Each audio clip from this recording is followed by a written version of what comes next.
तो स्वागत है आप सभी लोगों का एक नई वीडियो में। और कल मेरे दिमाग में ऐसे ही आया भाई, हम सब डिस्कस करते हैं कि वर्ल्ड स्ट्रॉन्गेस्ट पासपोर्ट कौन सा है, किस पासपोर्ट पे आप मतलब ज़्यादा countries visa free, visa on arrival visit कर सकते हो। तो मेरे दिमाग में आया यार, जैसे हमारी कंट्री का जो पासपोर्ट है वो वीक पासपोर्ट्स में ही आता है। कोई ऑफेंड होने वाली बात नहीं है, जो सच बात है ये हमारी कंट्री का। अगर हम 200 कंट्रीज में अगर रैंकिंग देखें तो 150वें नंबर पे आता है। और जो आप कहोगे कि विकिपीडिया पे 90th नंबर पे अपना पासपोर्ट है, वो है 116 रैंकिंग्स में से। क्योंकि काफ़ी सारे पासपोर्ट को सिमिलर रैंकिंग मिलती है, जैसे 6th नंबर पे 6-7 पासपोर्ट है जिनकी इक्वल नंबर ऑफ कंट्रीज वो विजिट कर सकते हैं, तो उस हिसाब से होता है वो। पर अगर असली में देखा जाए तो 200 में से हमारा पासपोर्ट 200 जो कंट्रीज हैं उसमें से 150 पे आता है, तो वीक ही कह सकते हैं।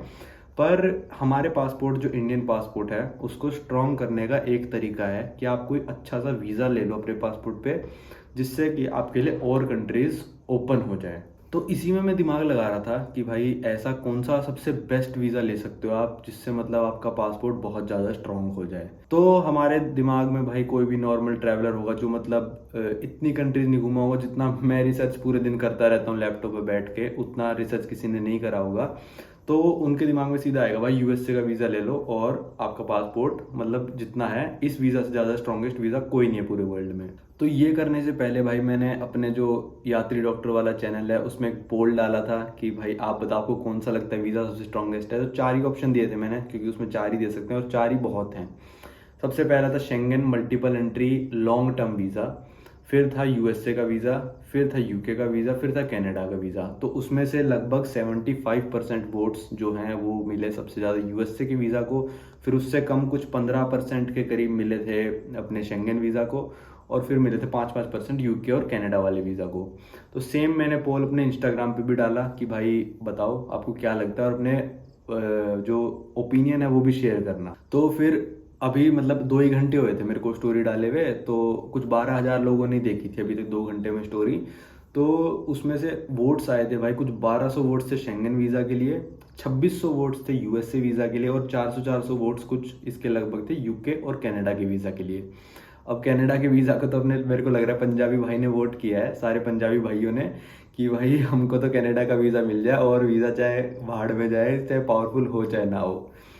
तो भाई ये जो आखिरी लाइन थी ये जोक थी, मतलब ऐसी हंसी मजाक में, कोई सीरियस मत लेना भाई इस चीज़ को। पर मैं भाई मैं उनमें से हूँ जो मतलब फैक्ट्स में बिलीव करता है, और मतलब ऐसे ही कि भाई सिर्फ यूएसए वर्ल्ड की सबसे पावरफुल कंट्री है ये तो कोई डिनाई नहीं कर सकता, तो हम उसके वीज़ा को भी सबसे पावरफुल मान लें। मैं इस चीज़ में बिलीव नहीं करता, मैं पूरी रिसर्च करके फिर मतलब बातें करता हूँ। तो बहुत सारे लोग ये कहेंगे भाई कि इसका यूएसए का वीज़ा रिजेक्ट हुआ है और इसको सिर्फ शेंगन वीज़ा मिला है, तो इसलिए ये वीडियो बना रहा है। नहीं भाई, ऐसी कोई बात नहीं। अगर मेरे को यूएसए का वीज़ा मिला होता तब भी वीडियो में मैं सेम ही बात करता। तो पासपोर्ट के तो हम ऐसे पता कर लेते हैं कि भाई ये पासपोर्ट इतने वीज़ा फ्री कंट्री जा सकता है, ये पासपोर्ट इतने वीज़ा ऑन अराइवल है, तो इसकी 1 2 3 4 रैंकिंग बना देते हैं। पर वीज़ा की कैसे रैंकिंग बनाए कि कौन सा वीज़ा पावरफुल है? तो वीज़ा की रैंकिंग भाई हम ऐसे बना सकते हैं कि आपने किसी पर्टिकुलर देश का वीज़ा अप्लाई किया, और उस देश के अलावा आप उस वीज़ा पे और कितनी कंट्रीज जा सकते हो, मतलब वीज़ा फ्री कितनी कंट्रीज आप जा सकते हो उस वीज़ा के दम पे। जैसे मेरे पास बहुत पहले 2017 में सिंगापुर का 2 साल का मल्टीपल एंट्री वीज़ा था। सिंगापुर वीज़ा पे मैं ताइवान जा सकता हूँ, सिंगापुर वीज़ा में ताइवान जा सकता हूँ, और शायद मैं फिलीपींस जा सकता हूँ। तो वो सिंगापुर वीज़ा की पावर पावर है, मतलब कि वो वीज़ा आपको 2 कंट्रीज़ में एंट्री फ्री दिला सकता है। और भी काफ़ी होंगी, 1-2 और होंगी शायद, पर ये मेरे को याद है। अब जैसे जापान का वीज़ा आता है, जापान के वीज़ा पे मैक्सिको वीज़ा फ्री जा सकते हो, ओमान का आप ई वीज़ा अप्लाई कर सकते हो, आप फिलीपींस जा सकते हो, ताइवान जा सकते हो। तो जापान के वीज़ा पे आप सिंगापुर 24 आवर का ट्रांजिट ले सकते हो। मतलब ये सब जापान के वीज़ा की पावर है कि आप इतने कंट्रीज इस जापान के वीज़ा पे जा सकते हो कोई और वीज़ा लिए बिना। तो ये तो हो गए भाई छोटे मोटे वीज़ा, मतलब ठीक है भाई कि इनसे 2-4 कंट्री में इधर उधर कर सकते हैं। पर अब आते हैं मेन वीज़ाज। मेन वीज़ाज हैं अपने USA, UK, Canada, Australia, New Zealand और शेंगन। ये आपके 6 वीज़ाज आते हैं जो मतलब one of the best visas in the world हैं। सारे ही बहुत पावरफुल है, पर आज हम डिसाइड करेंगे भाई सबसे पावरफुल कौन सा है। तो मैंने बहुत रिसर्च कर ली और फिर टॉप 3 निकाले मैंने। उसमें आता है अपना यूके, फिर आता है अपना यूएस और शेंगन। मतलब ये रैंकिंग नहीं है, मतलब 3 ये वाले निकाले हमने अभी तक, ठीक है। और ये कंपैरिजन स्टार्ट करने से पहले मैं आपको बता दूं, हम कंसिडर कर रहे हैं सिर्फ और सिर्फ टूरिस्ट वीज़ाज। कोई यूएसए का ग्रीन कार्ड कंसिडर नहीं कर रहे, कोई शेंगन एरिया का रेजिडेंस परमिट हम काउंट नहीं कर रहे, या फिर यूके का रेजिडेंसी हम काउंट नहीं कर रहे हैं। सिर्फ और सिर्फ किसी के पास 10 साल का यूएसए वीज़ा है, किसी का लॉन्ग टर्म शेंगन वीज़ा है 1 से 5 साल के बीच में कोई भी लॉन्ग टर्म शेंगन वीज़ा है, या फिर किसी का यूके वीज़ा है 6 महीने से या फिर 10 साल तक का मिलता है वो भी, तो ये कंपेयर करेंगे हम। कोई भी रेजिडेंसी या फिर ग्रीन कार्ड हम कंपेयर नहीं करेंगे। एक मामूली टूरिस्ट जैसे मैं हूँ जिसके पास इंडियन पासपोर्ट है और उसके पास उसके पासपोर्ट पे एक टूरिस्ट वीज़ा है, उनको ही हम कंपेयर करेंगे। तो हम इसकी रैंकिंग ऐसे करेंगे भाई कि अपनी जो कंट्री है जिसका वीज़ा लिया, मतलब यूएसए का आपने अप्लाई किया वीज़ा, यूएसए के अलावा आप उस वीज़ा पे कौन सी कंट्रीज विजिट कर सकते हो।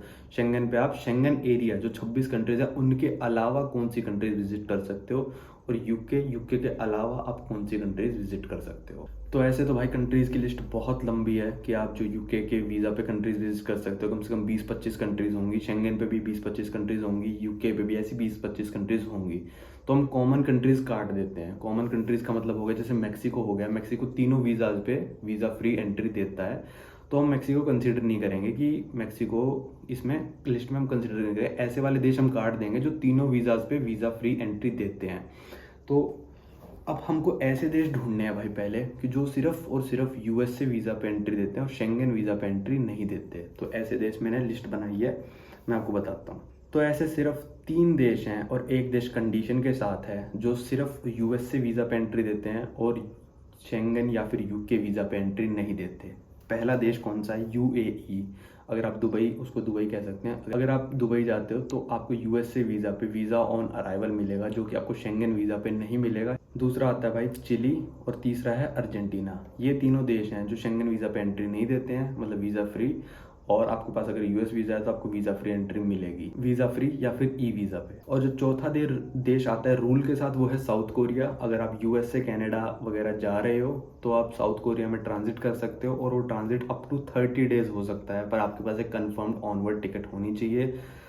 तो ये भी आप काउंट कर सकते हो, क्योंकि साउथ कोरिया शेंगन वीज़ा पे ऐसी कोई आपको एंट्री नहीं देता है। फिर मैंने देखा भाई कि यूके से ऐसे आप कौन सी कंट्रीज विजिट कर सकते हो जो आप इन दोनों वीज़ा से नहीं कर सकते, मतलब स्पेशल यूके के लिए हैं। वो है सिर्फ एक कंट्री जो कि है आयरलैंड। आयरलैंड आप विजिट कर सकते हो यूके के वीज़ा पे बिना कोई और वीज़ा लिए। तो ये तो यूएसए से हार गया आयरलैंड, ठीक है। अब हम आते हैं शेंगन पे। शेंगन की 26 कंट्रीज़ के अलावा आप कहाँ कहाँ विजिट कर सकते हो, क्योंकि शेंगन वीज़ा अप्लाई करो तो ऑब्वियस सी बात है शेंगन तो जाना ही है। तो आप वो सारी कंट्रीज़ विजिट कर सकते हो जो अमेरिका के वीज़ा पे आप जा सकते हो, बस जो मैंने 4 कंट्री बताई उसके अलावा। और अब शेंगन पे ऐसे कौन सी कंट्रीज़ हैं जो आपके पास अगर यूएस वीज़ा हो तो भी आपको एंट्री नहीं देंगी, सिर्फ और सिर्फ शेंगन वीज़ा पे आपको एंट्री देंगी। वो हैं Romania, Moldova, Cyprus, Croatia, Bulgaria और बेलारूस। कितनी हो गई? 1 2 3 4 5 6 कंट्रीज़ ऐसी हैं जो कि आपको शेंगन वीज़ा पे एंट्री देंगी वीज़ा फ्री, और अगर आपके पास यूएस वीज़ा है तो आपको एंट्री नहीं देंगी। और इसमें एक कंट्री और आती है बेलीज़। बेलीज़ का सिस्टम है, ये सेंट्रल अमेरिका में एक छोटी सी कंट्री है। इसका सिस्टम अगर आपके पास यूएस वीज़ा है तो आपको वीज़ा ऑन अराइवल लेना पड़ेगा, और पर आपके पास अगर शेंगन वीज़ा है तो आपको वीज़ा लेने की कोई ज़रूरत नहीं है अराइवल पे भी।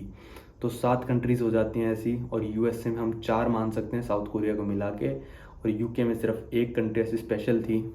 मेरे ओपिनियन में तो भाई जितनी कंट्रीज़ आप एक पर्टिकुलर वीज़ा से विज़िट कर सकते हो उस कंट्री के अलावा वो वीज़ा की पावर होती है। तो मेरे हिसाब से अगर आपके पास शेंगन का लॉन्ग टर्म वीज़ा है 1 साल 2 साल या 5 साल का, तो फिर Schengen visa is the most powerful visa in the world, जो कि मैंने देखा है।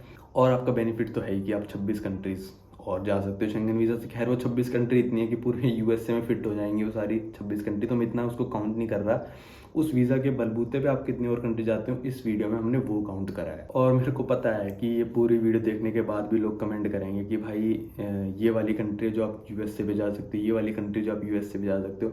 भाई वो जितनी भी कंट्रीज़ हैं वो शेंगन पे भी आप जा सकते हो, कोई स्पेशल नहीं है वो। पर एक कैच है इसमें, क्योंकि शेंगन जो है आपको पहली बार दूसरी बार आप अप्लाई करते हो तो लॉन्ग टर्म वीज़ा नहीं देते, तीसरी चौथी बार में जाके शेंगन आपको 1 या 2 साल का वीज़ा देता है। तो शेंगन वीज़ा मिलना मतलब ईजी है यूएस के कंपैरिजन में, पर वो बहुत दिनों बाद देता है इतना लंबा वीज़ा ना।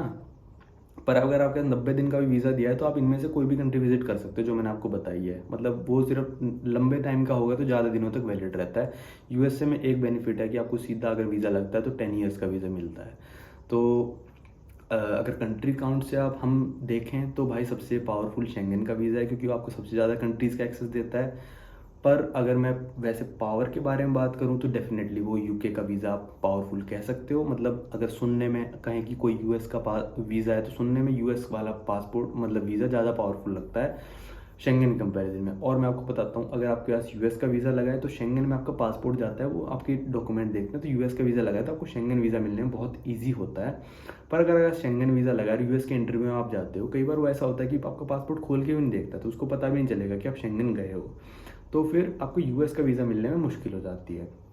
तो मेरे हिसाब से भाई दोनों वीज़ा अपने अपने उसमें ज़्यादा पावरफुल हैं। अगर आपके पास दोनों है तो भाई बहुत ही अच्छी बात है। पर अगर आपके पास शेंगन है तो आप यूएसए के अलावा ज़्यादा कंट्रीज़ एक्सेस कर सकते हो उस वीज़ा से। तो इस वीडियो को रखते हैं यहीं तक। होपफुली मतलब कई लोग एग्री करेंगे, कई लोग डिसएग्री करेंगे, तो दोनों के अपने अपने पहलू हैं भाई। करो, डिसएग्री करना है, एग्री करना है, जो भी करना है, पर ये एक रिसर्च जो मैंने करी थी उसके बेसिस पे है। और अगर मैं बताऊं तो मैंने काउंट करी थी शायद कंट्रीज़ जो कि आप शेंगन वीज़ा आने के बाद विजिट कर सकते हो अगर आपका शेंगन वीज़ा हो। तो वो कंट्रीज़ के काउंट था अराउंड 60 कंट्रीज़ आप विजिट कर सकते हो सिर्फ और सिर्फ शेंगन वीज़ा से, जिसमें शेंगन कंट्रीज़ भी इंक्लूडेड हैं।